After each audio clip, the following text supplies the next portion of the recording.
रेवाड़ी के गांव खरखड़ा पहुंचे आम आदमी पार्टी के उम्मीदवार सतीश यादव का ढोल नगाड़ों के साथ स्वागत किया गया।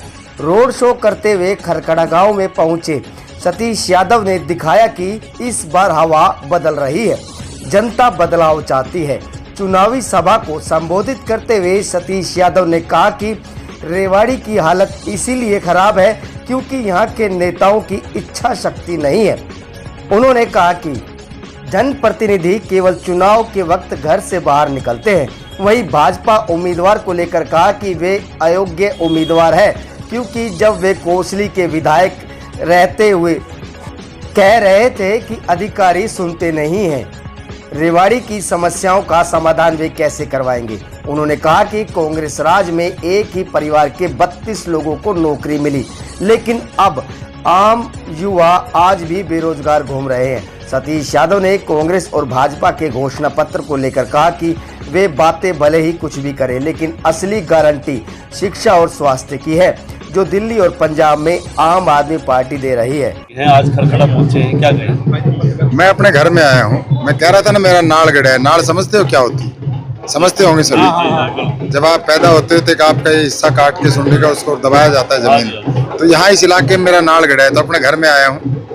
समर्थन किस तरह का मिल रहा है? लगातार दौरे कर रहे हैं। वो आपने मेरे से ज्यादा बेहतरीन तरीके से देखे। आप सड़क पे थे, मैं तो कहीं ना कहीं गाड़ी में बैठा हुआ था। यादव, कुछ बड़े आरोप आप लगा रहे थे 32 नौकरियों का, क्या है पूरा मामला? एक परिवार के 32 नौकरियां लगी है। मैं नहीं लगा रहा, पूरी दुनिया आरोप लगा रही है। और आप जाके पता कर लीजिए HCS किसके दामाद लगे हैं, तहसीलदार किसके घर में लगे हैं, DSP किसके भांजे लगे हैं, मंडी सेक्रेटरी कौन लगे हैं, वो सब आपके सामने नजर आ जाएंगे। जमीनों में कौन पानी अपने दबा के ले गया, हमारे यहाँ गंदा पानी किसने छोड़ा है, आज भी इस इलाके की दुर्दशा के जिम्मेवार कौन, वो चेहरे नजर आ जाएंगे। बीजेपी कांग्रेस ने अपने अपने संकल्प पत्र, घोषणा पत्र जारी कर दिए। सतीश यादव का क्या बड़ा वादा है क्षेत्र की जनता से? मेरा बड़ा वादा इस इलाके में जो बेचैनी है लोगों में, सबसे बड़ी बात बेचैनी है। हर नौजवान में, हर युवा में, हर बुजुर्ग में, हर माँ में, हर बहन में, हर बेटी में, उस बेचैनी को दूर करने का काम करेंगे। किस तरह देखते हैं जो घोषणाएं जारी की गई है कांग्रेस में और बीजेपी की ओर से? बार बार ये इस तरह के मैनिफेस्टो आते रहते हैं। बड़ी चीज है आपकी शिक्षा और शिक्षा, जो केजरीवाल जी की दो बड़ी गारंटी है, जिनको मैं सबसे बड़ा मानता हूँ। आप समाज को शिक्षित कीजिए और उनको अच्छा स्वास्थ्य दीजिए। बड़ी चीजें हैं, वो दिल्ली में कर रहे हैं, वो पंजाब में कर रहे हैं। गांव में आए हैं, बड़ी समस्या आप देखते हुए आए होंगे, लोग के लिए नासूर बन गई है, उसके लिए क्या? मेरे दिमाग में 100% प्लान है। आज मैं नहीं कहूँगा, आज कहूँगा तो शायद इनको ये लगेगा, शायद ठीक नहीं रहेगा मेरे मुंह से, कईयों को परेशानी हो जाएगी। 100% ये मानवता के लिए खतरा है। ये कोई अकेले खरखड़ा गांव के नहीं है। अभी मैं मालेड़ा गांव गया, वहाँ 5 के लगभग कैंसर के पेशेंट मौजूद है, 1 की मृत्यु हुई है अभी 2-3 दिन पहले ही। तो मैं उनके दरी पे बैठ के आया हूँ। और ये अकेले आप किसी गाँव में चले जाओ, अकेले एक मेरे इस गाँव की समस्या नहीं है। ये जोड़ियावास और कापड़ियास तक को विषय देने का काम करेगी। लक्ष्मण यादव कह रहे हैं मैं बाहरी नहीं हूँ, मैं सब पर भारी हूँ। हो सकता है भारी हो साहब, वजन में ज्यादा, हम तो हल्के से आदमी, हम क्या कहें, भारी भी होंगे, लेकिन योग्य नहीं है। मेरा भाई है बड़ा, योग्य नहीं है। उनके फोन ही नहीं उठाते थे अधिकारी, वो खुद अपनी शिकायत कर चुके हैं मीडिया के सामने, CM साहब को गुहार लगा चुके हैं। भाई में योग्यता नहीं है। भाई अगर इतने योग्य होते तो कोसली की हालात नहीं होती। मेरे बड़े भाई है, उनसे कोई विवाद नहीं है। और फिर जनता फैसला करेगी कि वो भारी हैं, भीतर के हैं, कहें हमारे भाई है। हम कब कह रहे हैं? मैं तो भारी तो कह ही नहीं रहा।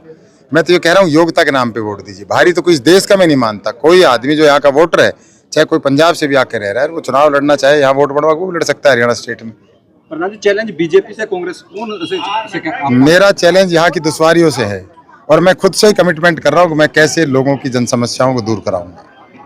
अभी 2 कैंडिडेट हैं आपके सामने, आप किसको मुकाबले मानते हैं? मैं किसी को मानता ही नहीं ना। मेरे मुकाबले में तो बहुत सी बीमारियां, दुश्वारियां, उनको मानता हूं। अगर मैं उनको ठीक करा पाया आने वाले समय में तो मेरी जीत होगी, नहीं तो मैं जीत के भी हार जाऊंगा अगर मैं उन समस्याओं को दूर नहीं करा पाया। ताप्ती नदी का आप मसला आपने अभी भी उठाया, वो लगातार दावे तमाम होते हैं, लेकिन जमीन पर उतरता क्यों नहीं है? वो जमीन पे इसलिए नहीं उतरता कि यहाँ के नेताओं में कुव्वत नहीं है, काम करने की मादा नहीं है।